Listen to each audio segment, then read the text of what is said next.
Ceci est l'histoire d'un homme marqué par une image d'enfance. La scène qui le troubla par sa violence et dont il ne devait comprendre que beaucoup plus tard la signification, eut lieu sur la grande jetée d'Orly, quelques années avant le début de la Troisième Guerre mondiale.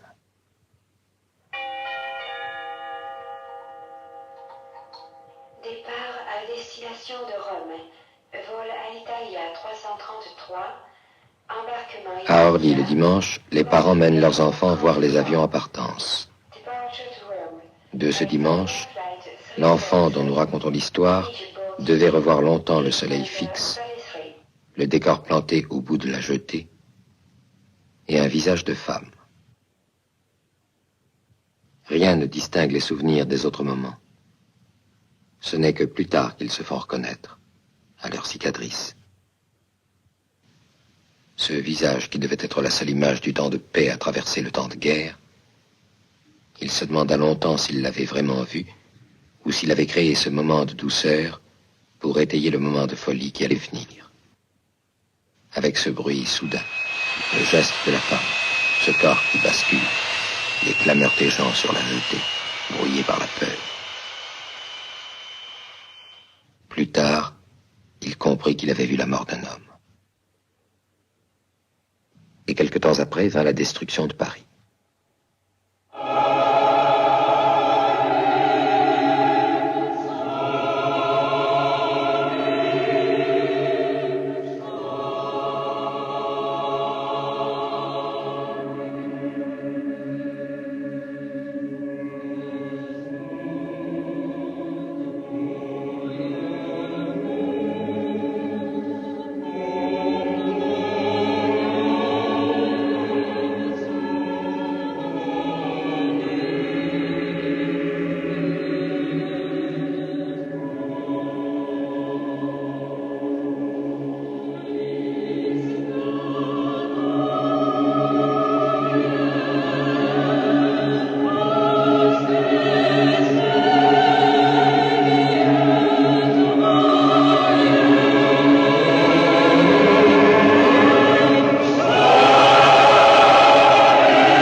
Beaucoup moururent. Certains se crurent vainqueurs, d'autres furent prisonniers.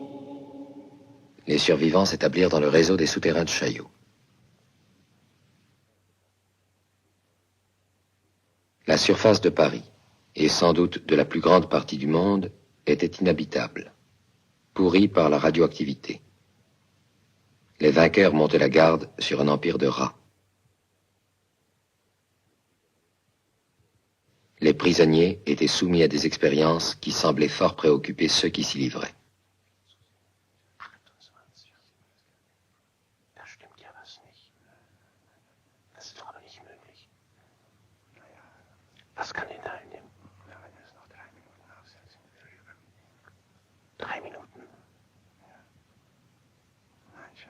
Das geht ja nicht, es geht wieder runter. Nein, es geht die Kontraktion hinzu. Ja, da ist ein merkwürdiger Reflex. Das ist das eine Iris sehen können. Das kommt von dem Thalamus, glaube ich. Au terme de l'expérience, les uns étaient déçus, les autres étaient morts ou fous.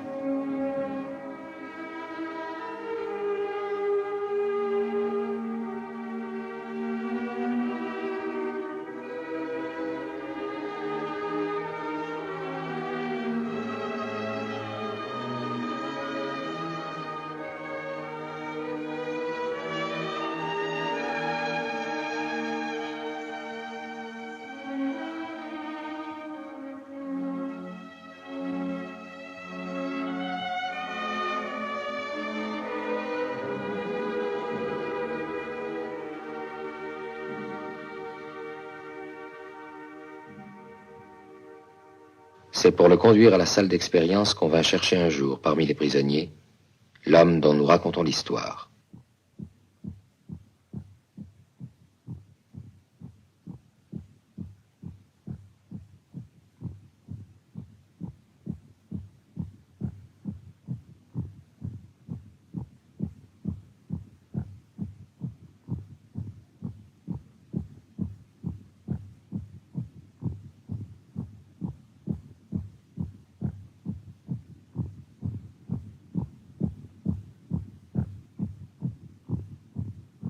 Il avait peur.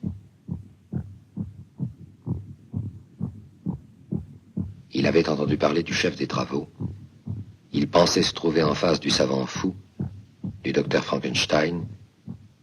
Il vit un homme sans passion, qui lui expliqua posément que la race humaine était maintenant condamnée, que l'espace lui était fermé, que la seule liaison possible avec les moyens de survie passait par le temps. Un trou dans le temps, et peut-être y ferait-on passer des vivres, des médicaments, des sources d'énergie. Tel était le but des expériences, projeter dans le temps des émissaires, appeler le passé et l'avenir au secours du présent. Mais l'esprit humain a chopé. Se réveiller dans un autre temps, c'était naître une seconde fois adulte. Le choc était trop fort. Après avoir ainsi projeté dans différentes zones du temps des corps sans vie ou sans conscience, les inventeurs se concentraient maintenant sur des sujets doués d'images mentales très fortes. Capables d'imaginer ou de rêver un autre temps, ils seraient peut-être capables de s'y réintégrer. La police du camp épiait jusqu'au rêve. Cet homme fut choisi entre 1000 pour sa fixation sur une image du passé.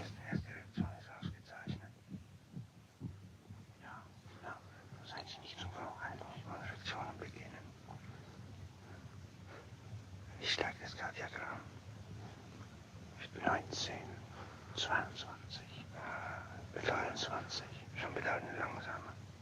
27, 29, wünscht er macht ja eine Krise wieder. Andere durch. Sieh mal den Tick, den der hat. Das wird normal nicht klappen. Muskuläre Kontraktion.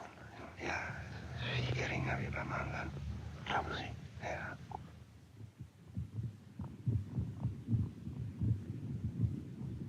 Au début, rien d'autre que l'arrachement au temps présent et ses chevalets.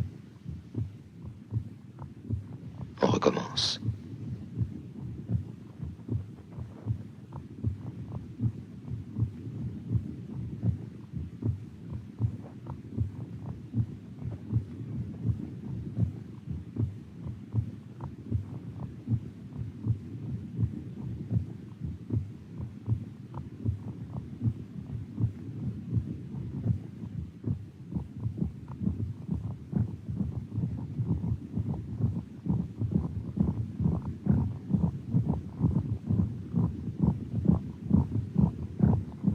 Le sujet ne meurt pas, ne délire pas.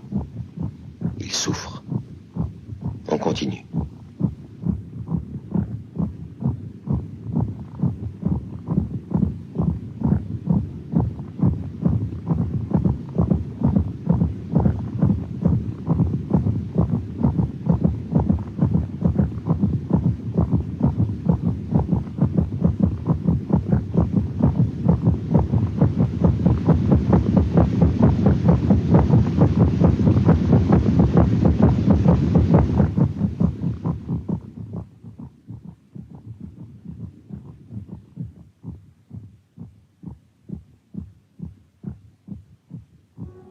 Au 10e jour d'expérience, des images commencent à sourdre, comme des aveux. Un matin du temps de paix. Une chambre du temps de paix, une vraie chambre. De vrais enfants. De vrais oiseaux. De vrais chats. De vraies tombes. Le 16e jour, il est sur la jetée, vide. Quelquefois, il retrouve un jour de bonheur, mais différent.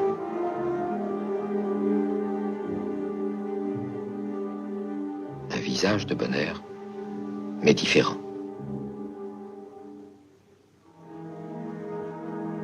Des ruines.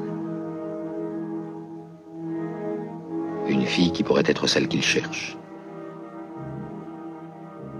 Il la croise sur la jetée. d'une voiture, il la voit sourire. D'autres images se présentent, se mêlent, dans un musée qui peut être celui de sa mémoire.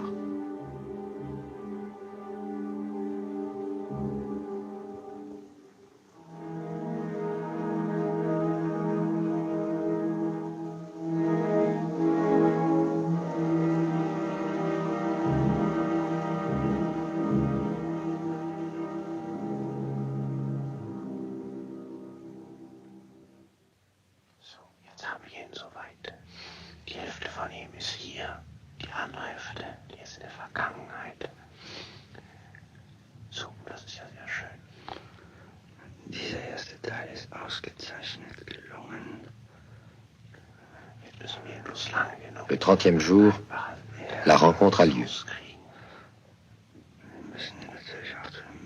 Cette fois, il est sûr de la reconnaître. C'est d'ailleurs la seule chose dont il est sûr, dans ce monde sans date, qui le bouleverse d'abord par sa richesse.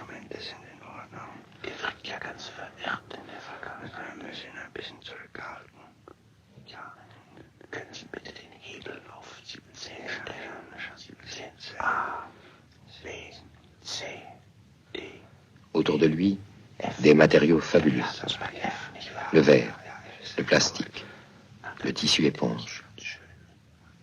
Lorsqu'il sort de sa fascination, la femme a disparu.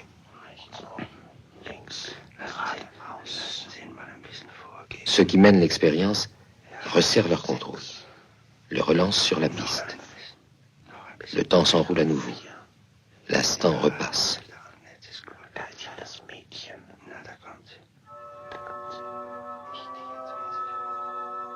Cette fois, il est près d'elle, il lui parle. Elle l'accueille sans étonnement. Ils sont sans souvenir, sans projet. Leur temps se construit simplement autour d'eux, avec pour seul repère le goût du moment qu'ils vivent et les signes sur les murs.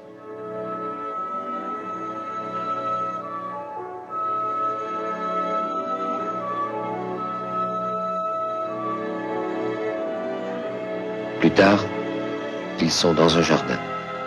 Il se souvient qu'il existait des jardins.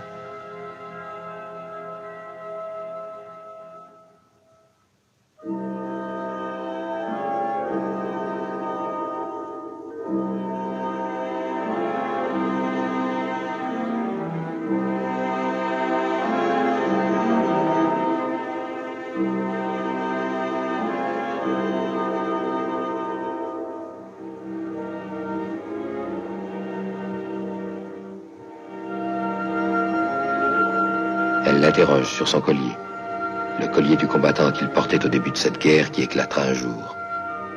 Il invente une explication.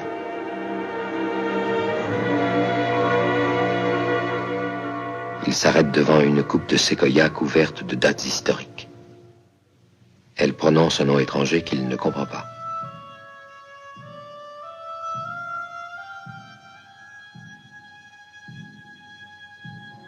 Comme en rêve, il lui montre un point hors de l'arbre.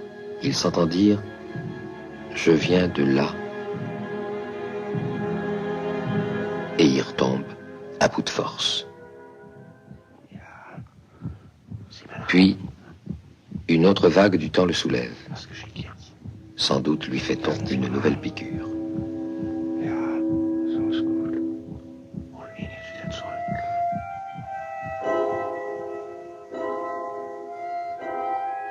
Maintenant, elle dort au soleil.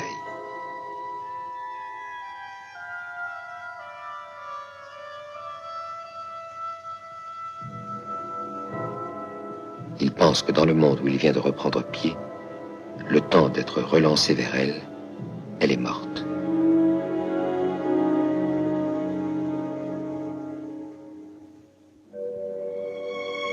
Réveillé, il lui parle encore. D'une vérité trop fantastique pour être reçue, il garde l'essentiel. Un pays lointain, une longue distance à parcourir. Elle l'écoute, sans se moquer.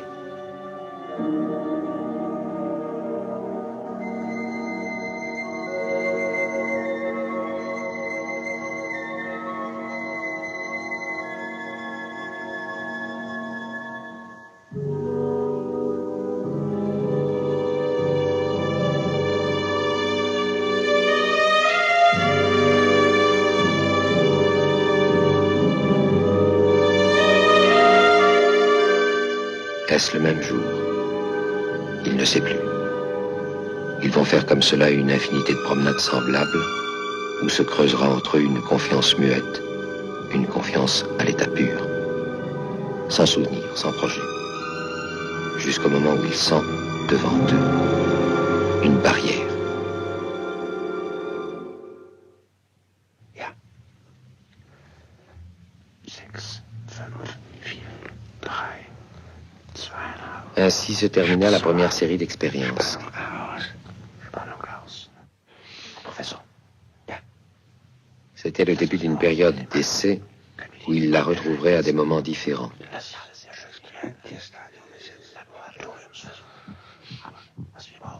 Quelquefois, il la retrouve devant leur signe.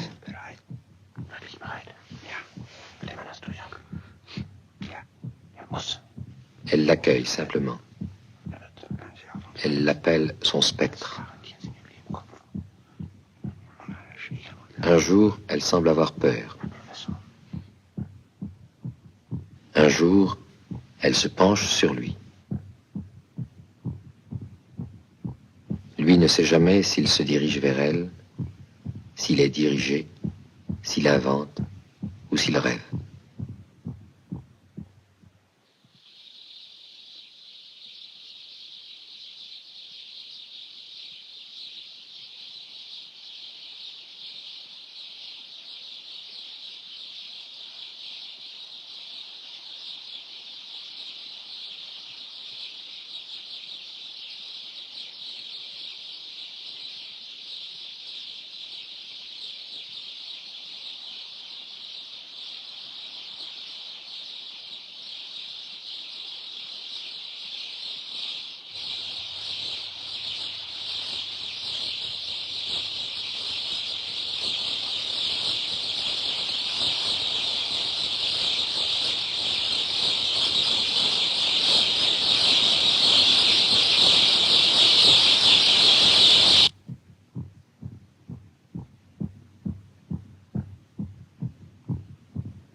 Vers le 50e jour, ils se rencontrent dans un musée plein de bêtes éternelles.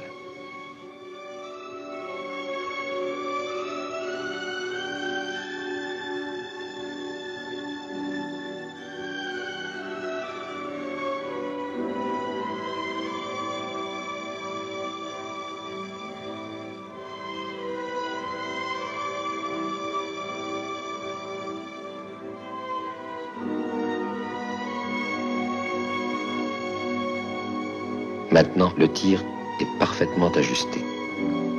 Projeté sur l'instant choisi, il peut y demeurer et s'y mouvoir sans peine.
Elle aussi semble apprivoisée.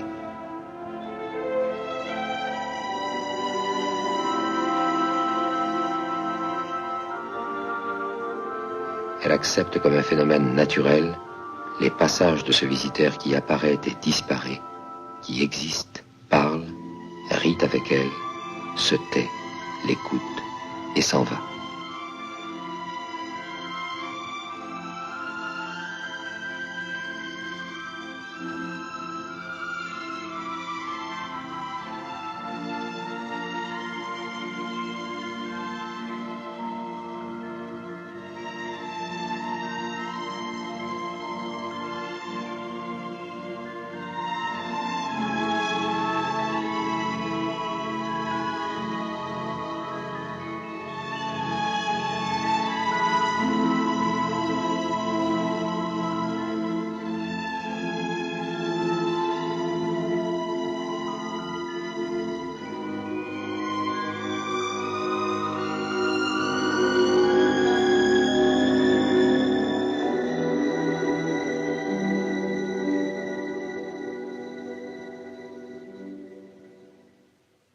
Lorsqu'il se retrouva dans la salle d'expérience, il sentit que quelque chose avait changé.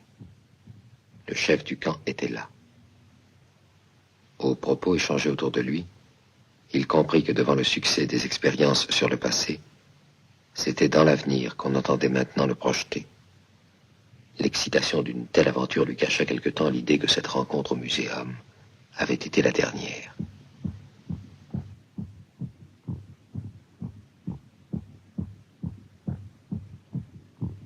L'avenir était mieux défendu que le passé. Au terme d'autres essais encore plus éprouvants pour lui, il finit par entrer en résonance avec le monde futur. Il traversa une planète transformée. Paris reconstruit. 10 000 avenues incompréhensibles.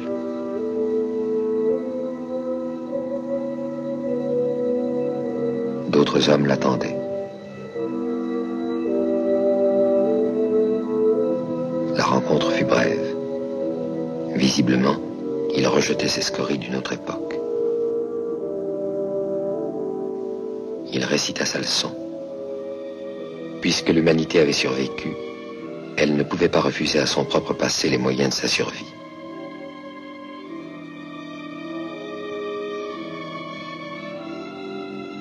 Ce sophisme fut accepté comme un déguisement du destin.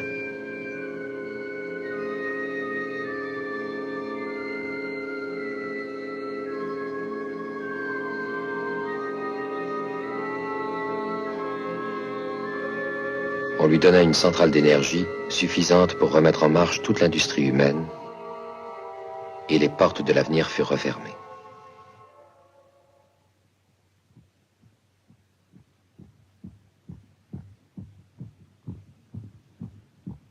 Peu de temps après son retour, il fut transféré dans une autre partie du camp. Il savait que ses geôliers ne l'épargneraient pas. Il avait été un instrument entre leurs mains. Son image d'enfance avait servi d'appât pour le mettre en condition. Il avait répondu à leur attente et rempli son rôle. Il n'attendait plus que d'être liquidé, avec quelque part en lui le souvenir d'un temps 2 fois vécu. C'est au fond de ses limbes qu'il reçut le message des hommes de l'avenir.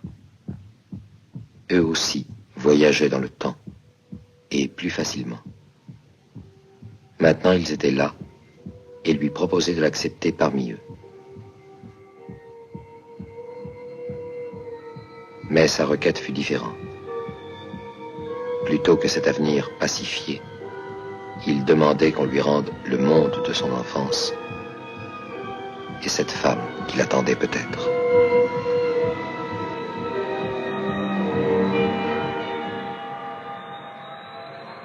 Une fois sur la grande jetée d'Orly, dans ce chaud dimanche d'avant-guerre où il allait pouvoir demeurer, il pensa avec un peu de vertige que l'enfant qu'il avait été devait se trouver là aussi à regarder les avions. Mais il chercha d'abord le visage d'une femme au bout de la jetée.